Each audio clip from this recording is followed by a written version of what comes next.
Kemuliaan bukan memakai jubah, kemuliaan bukan dengan tawadhu hanya makan syair dan khol. Tapi kemuliaan itu ketika dia dapat musibah, ketika dia ditakdirkan sesuatu, dia ridho kepada Allah, itu baru kemuliaan. Kalau sampai mau lihat makom kita ketika kena musibah, bagaimana menghadapinya? Yang pasrah sama Allah ini orang hebat. Tapi kalau yang walaupun jubahan, imaman, serbanan, tapi ketika dapat musibah, wah nggak rela, nggak ridho, percuma. Berarti keimanannya dia masih rendah.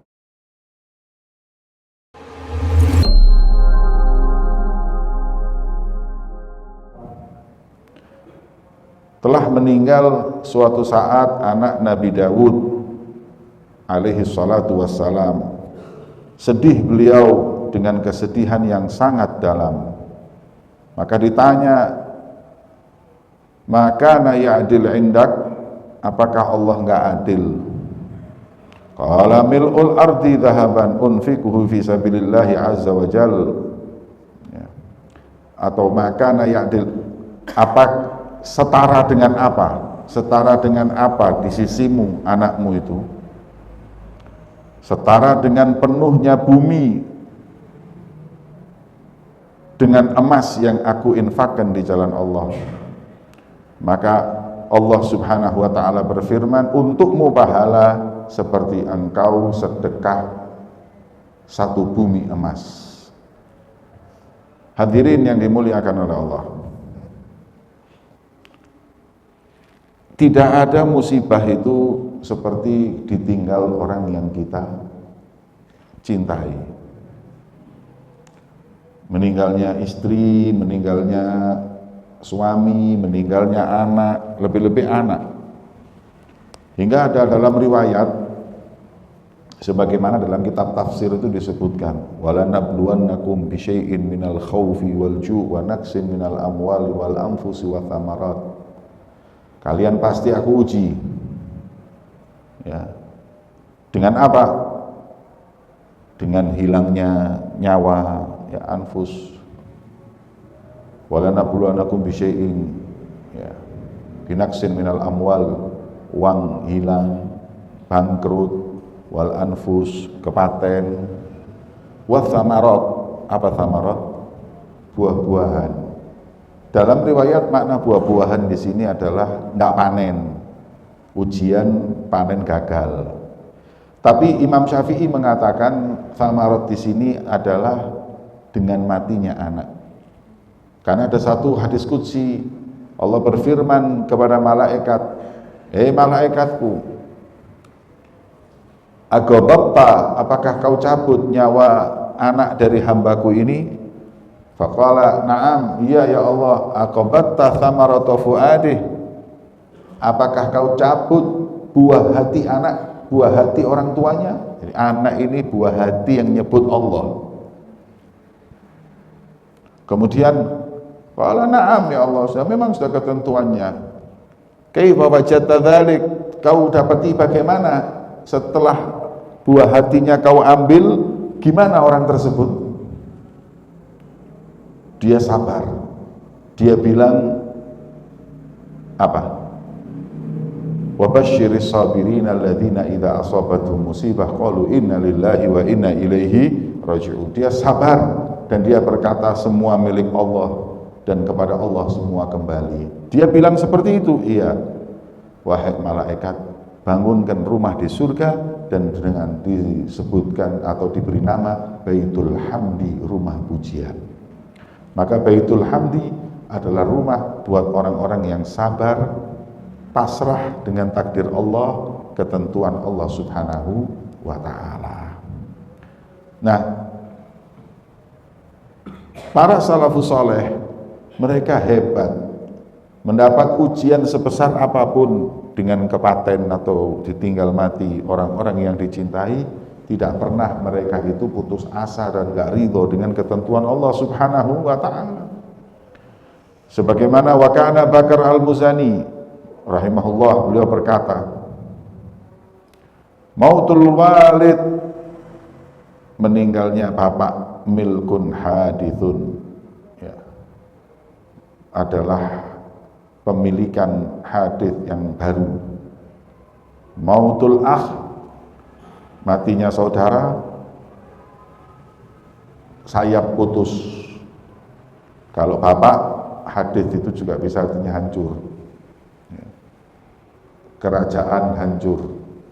Saudara, apa? Sayap putus. Anak, pecah hati yang tidak bisa ditambal. Tapi walaupun seperti itu, mereka masih tetap pasrah dengan takdirnya Allah. Kemudian tidak ada yang lebih tahu kalau aku diberi pahala. Tidak ada yang tahu ketika aku kepaten itu, aku nggak ada yang tahu pahala yang Allah berikan kepadaku. Kalau tahu, ya niscaya orang akan berharap kepaten. Ya. Jadi kalau kita kepaten saudara, anak dan lain-lain ini kan sumpah. Cuman kita nggak tahu pahala yang Allah berikan. Kalau Allah tahu, akan bahagia dengan kematian itu. Kana Abi Bakar, kana Ibnu Abi Katsir, beliau berkata, la faidata fil jaza' ba'dal maut. Enggak ada faedahnya kalian itu nyesal atas kematian seseorang. Karena enggak mungkin kita itu mengembalikan kodok, ketentuan itu dikembalikan, enggak mungkin. Sesuatu yang sudah berjalan enggak mungkin kita bisa ulang. Ya. Enggak akan dikembalikan. Hatim al-Asam, beliau berkata, kalau kau lihat orang yang terkena musibah, kemudian dia itu merobek-robek bajunya, menampakkan kesedihan, menangis, jangan ditakziahin. Kenapa jangan ditakziahin? Karena dia dosa, dan barang siapa orang yang mentakziahi orang yang dosa, berarti bareng-bareng dapat dosa. Nih, ada orang 10 Asyura meninggalnya Sayyidina Husain, mukul-mukul badan. Jangan ikut-ikut, dosa. Kayak gak ridho dengan ketentuan Allah, sedih, semua sedih. Siapa yang gak sedih? Cuman kenapa kok 10 Asyura kau sedih dengan matinya Husain, gak sedih dengan matinya ayahnya? Ali bin Abi Thalib juga dibunuh.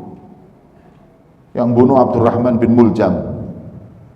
Siapa Abdurrahman bin Muljam? Ahli qiyamul lail wa ahlu siyamin nahar, bangun malam puasa. Saya pernah baca buku di mana Abdurrahman bin Muljam ini dia seorang yang taat, cuman pemahamannya Khawarij. Khawarij itu pokoknya yang nggak sama dengan pemahamannya kafir, masuk neraka.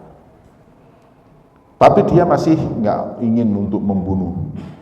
Ada seorang wanita, yang wanita itu termasuk ayahnya mati di medan perang ketika perang antara Sayyidina Ali dengan Muawiyah, Siffin, atau dengan Sayyidatuna Aisyah, perang Jamal. Dendam. Akhirnya Abdurrahman bin Muljam tadi ini didatengin. Kalau engkau bisa bunuh Ali, saya siap jadi istrimu. Wah, bahayanya perempuan ini. Dan cantik dia. Abdurrahman bin Muljam welek padahal. Kan lumayan lah oleh wong ayu. Akhirnya bener, wah dia perempuan ini seakan-akan cinta dengan dia. Tapi tolong balaskan dendam kepada Ali. Disitulah Sayyidina Ali ketika di masjid ditusuk sama Abdurrahman bin Muljam. Itu pun Sayyidina Ali mengatakan, jangan kau apa-apakan kecuali hukum agama Allah. Orang bunuh dibunuh, tidak perlu disiksa, tidak perlu diapa. Dan akhirnya Abdurrahman bin Muljam pun dieksekusi, dihukum mati. Terus gak oleh kode, jenenge sampai saiki elek. Siapa yang seneng sama Abdurrahman bin Muljam? Ono sing seneng duwe anak jeneng Muljam. Maka itu hadirin yang dimuliakan oleh Allah, Sayyidina Ali dibunuh. Kenapa kita kok enggak nangis-nangis di saat dibunuhnya Sayyidina Ali, kok Sayyidina Husain? Wah, Sayyidina Husain dibunuhnya secara zalim. Ya sama, Sayyidina Ali juga secara zalim, ditusuk di waktu sholat. Ya. Waktu itu Muawiyah juga mau dibunuh. Waktu keluar dari masjid mau dibunuh, tapi sempat ngeles dan akhirnya tidak mati, tapi yang bunuh kepegang. Ala kulli hal hadirin, nggak perlu kita ini merintih, nangis-nangis, pukul-pukul badan atas meninggalnya seseorang. Itu dilarang oleh Allah, dilarang oleh Nabi-Nya Muhammad SAW. Kayak orang nggak meyakini ketentuannya Allah aja. Sudah, kalau saya pernah lihat di internet, di mana, di media sosial, di Amerika ada seorang muslim dibunuh. Jadi seorang muslim punya anak, anaknya dibunuh sama preman atau apa. Di pengadilan bapaknya itu mengatakan bahwa kamu aku maafkan. Hukum tetap jalan, tapi aku maafkan. Nangis yang bunuh. Kok ingin ya Islam ini ya, Masya Allah. Ya betapa, sudah takdirnya Allah. Katanya ulama, man lam yamut bisayfin mata bi ghairih. Ta'addadatil asbabu fal mautu wahidu. Wong nek gak mati mbek pedang, ya mati mbek liyane. Sebab iku macem-macem, tapi jenenge mati ya wis iku. Ini perkataan orang-orang yang mau jihad fi sabilillah. Ya bagi perangkat, lu perangkat. Kon bakal mati, aku bakal mati. Nek gak mati dia ngene pedang, ya mati dia itu ngene kasur. Ya. Sama-sama mati. Ya. Yang ini kalau mati di jalan Allah, jihad fi sabilillah. Yang mati di kasur kalau apa-apa. Ya. Pas turu moro-moro mulet kebentuk nggak sih? Tok, buncur, gagal otak, mati. Ya. Atau neng jeding kepleset, ketebuk, pek, mati. Ayo ngambil di mati di medan perang berjeding. Ya. Sama-sama mati. Ya wis, pilih yang paling baik. Jadi kematian itu sudah pasti, tidak bisa kita pungkiri. Saatnya juga sudah ditentukan. Tinggal kita memilih mana yang baik untuk kematian kita dan apa persiapan kita. Ya. Maka itu orang-orang dulu itu kalau meninggal ini sedih karena memang rahmat di hati. Cuma tidak pernah dia itu i'tirad ala Allah. Tidak pernah dia itu terus bangkang kepada Allah, tidak terima sama Allah. Ya Allah, kenapa kau cabutnya? Abu Sa'id Al-Bulkhi beliau berkata, tidaklah seseorang kena musibah kemudian menyobek-nyobek bajunya, memukul-mukul pipinya, kecuali dia seakan-akan mengambil tombak untuk memerangi Tuhannya. Kayak gak ridho be Allah Ta'ala. Na'udzubillah. Abdullah bin Mubarak beliau berkata, tidaklah seorang kena musibah di hari pertama, ya, maka di hari pertama dengan hari yang kelima itu mesti sama. Kan orang kena musibah kan hari pertama, kedua nangis-nangis, hari ketiga, empat, terus mulai 5, 6, terus mulai songguyu. Nah, kata beliau, orang itu mestinya kena musibah hari pertama sama kelima itu, ya, jangan beda, tetap seperti hari kelima. Sebagaimana dalam hadis, min sa'adatil abdi ridhahu bi qada'illah, dari kebahagiaan seorang hamba kalau ridho dengan ketentuan Allah Subhanahu wa taala. Sing garai emosi ku nek gak ridho. Ya. Kayak seakan-akan yang nyabut nyawa gak izin sama Allah. Nunggu izin kok. Sayyidina Abdullah bin Abbas radhiyallahu taala anhuma beliau berkata, pertama kali yang ditulis di dalam Lauhul Mahfuz adalah pernyataan Allah, ini aku Allah, sesungguhnya aku Allah, tiada Tuhan selain aku, Muhammad Rasulku. Barang siapa yang enggak pasrah dengan qadha dan ketentuanku, enggak sabar atas ujianku, enggak syukur atas nikmat yang kuberikan, maka carilah Tuhan selain aku. Ojo nyembah aku kon. Barang siapa pasrah kepada ketentuanku, sabar atas ujianku, syukur atas nikmat yang kuberikan, maka aku tulis dia termasuk siddiqon, dan aku bangkitkan dengan para siddiqin. Sayang no, Allah sampai mengatakan jangan nyembah saya. Kalau kau nggak sabar atas ujianku, nggak rela dengan ketentuanku, gak syukur atas nikmatku, golek Tuhan liyane, falyattakhid rabban siwaya, cari Tuhan selain aku. Abu Hurairah radhiyallahu taala anhu, beliau berkata, ujungnya keimanan, puncaknya keimanan adalah pasrah kepada Allah. Itu puncak keimanan seseorang, pasrah. Makanya sifatnya aulia Allah, la khaufun alaihim wa lahum yahzanun. Gak wedi, ya, gak sumpah. Yang akan datang terjadi wallahu a'lam. Yang kemarin ya wis ketentuannya Allah. Itu aulianya Allah, istislam, pasrah sama Allah penuh. Dalam kitab Nasha'ih Diniyah itu disebutkan, walaupun orang memukul kita pun, ya kita wajib untuk menghindar, dan tetapi kalau memang orang menyakiti kita, nggak mungkin dia bisa menyakiti tanpa ketentuan dan takdirnya Allah. Ya. Jadi ya, orang hidup ini ikhtiar dan kemudian pasrah sama ketentuan Allah. Apa yang menimpa kita ini semuanya atas izin Allah.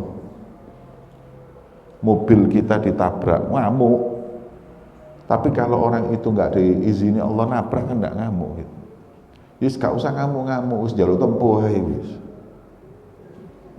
Jalur tempuh loh, aturannya ngono. Ya, minta ganti rugi, tidak apa-apa. Tapi tidak perlu marah-marah, karena ini sudah ketentuannya Allah. Ya. Sing repot gak iso nembui, sudah tidak bisa, sudah ya setiap apa namanya disepurani, mau dituntut masuk penjara, mau ini semua kayak apa, siki nggak mungkin akan terjadi kalau nggak Allah yang menentukan. Allah berfirman kepada Nabi Dawud, ya Dawud, in aslamta lima urid kafaituka ma turid. Kalau kau pasrahkan kepadaku apa yang aku inginkan, aku cukupi apa yang kau inginkan. Fa in lam taslam li, tapi kalau enggak kau pasrahkan kepadaku apa yang aku inginkan, aku buat kau capek untuk mencari apa yang kau inginkan, dan kemudian nantinya tidak datang kecuali yang aku inginkan. Bulet tetep ae sing mbok terima iku sing tak ingini aku. Kita mau ini, mau ambisi ini, ambisi itu, katanya Allah sak karepmu repot-repot kon, tapi sing penting yang bakal kau dapati adalah apa yang aku mau. Ya. Seorang berkata kepada Umar bin Abdul Aziz, apa yang kau inginkan? Beliau menjawab, aku ingin apa yang diingini Allah. Walaupun nafsuku ya membenci kepada kemaksiatan, tapi aku menginginkan apa yang diingini oleh Allah. Maimun bin Mahran, beliau berkata, barang siapa yang nggak rela dengan ketentuan Allah, maka orang itu nggak punya obat atas kebodohannya. Wong sing nggak rela, tiang atau orang yang nggak rela dengan ketentuan Allah adalah orang bodoh yang tidak ada obatnya.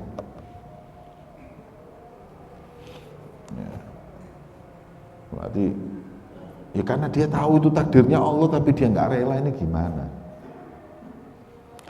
Karena Abdul Aziz bin Rawat rahimahullah, beliau berkata, laisa syan, kemuliaan bukan memakai jubah, atau kemuliaan bukan jubah itu abaah, itu jubahnya sufi. Kemuliaan bukan dengan tawadhu, hanya makan syair dan khol.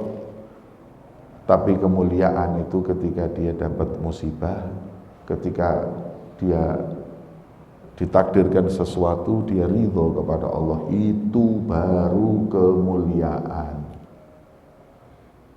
Kalau sampean mau lihat makom kita ketika kena musibah, bagaimana menghadapinya? Yang pasrah sama Allah ini orang hebat. Tapi kalau yang walaupun jubahan, imaman, serbanan, tapi ketika dapat musibah, wah nggak rela, nggak ridho, percuma. Berarti keimanannya dia masih rendah. Abdullah bin Salam, ya, beliau berkata, seorang nabi mengeluh ketika terkena musibah kepada Tuhannya. Maka Allah berfirman kepadanya, sampai kapan? Ya. Ilakam taskuni, dan aku bukan zat yang berhak untuk dicaci ataupun dihina ataupun ditidakrelakan. Ya. Apakah kau ingin aku rubah dunia untuk keinginanmu? Aku rubah apa yang sudah aku tentukan di Lauhil Mahfud gara-gara sebab kau nggak rela? Aku takdirkan apa yang kau inginkan bukan yang aku inginkan. Apakah kau mau yang terjadi apa yang kau inginkan bukan apa yang aku inginkan? Demi Allah, Rabbi Izzati, demi kemuliaanku, aku bersumpah. Ya. Kalau kau masih nggak rela wahai Nabi atas keputusanku, aku akan cabut nubuah dan aku masukkan kau ke neraka, dan aku nggak peduli. Nabi di ngono. Kemudian beliau mengatakan, sepakat ulama Nabi itu maksum, nggak mungkin dicabut kenubuahnya. Ya, tapi di sini hanya sekedar contoh. Ya, sekelas Nabi pun kalau nggak rela sama ketentuan Allah bisa dicabut kenubuhannya. Ini hanya sekedar contoh, tapi nggak mungkin, mustahil. Ala kulli hal. Ya. Belajar untuk menerima takdirnya Allah, qadanya Allah subhanahu wa ta'ala.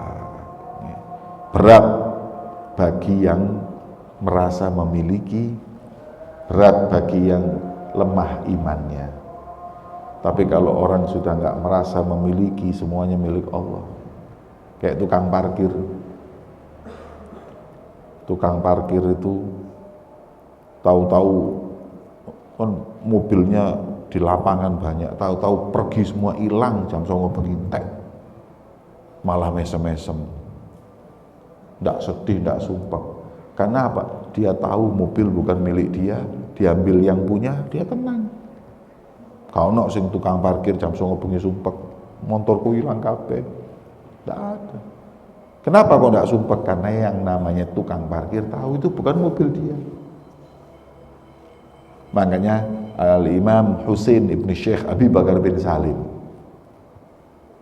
ya, Al-Imamul Husain ibn Syekh Abi Bakar bin Salim, beliau itu berkata, demi Allah, kan dia itu kaya raya, kalau semua harta yang aku miliki ini semua diambil sama Allah, satu buluku tidak ada yang berdiri. Karena saya tahu semua milik Allah dan kembali kepada Allah.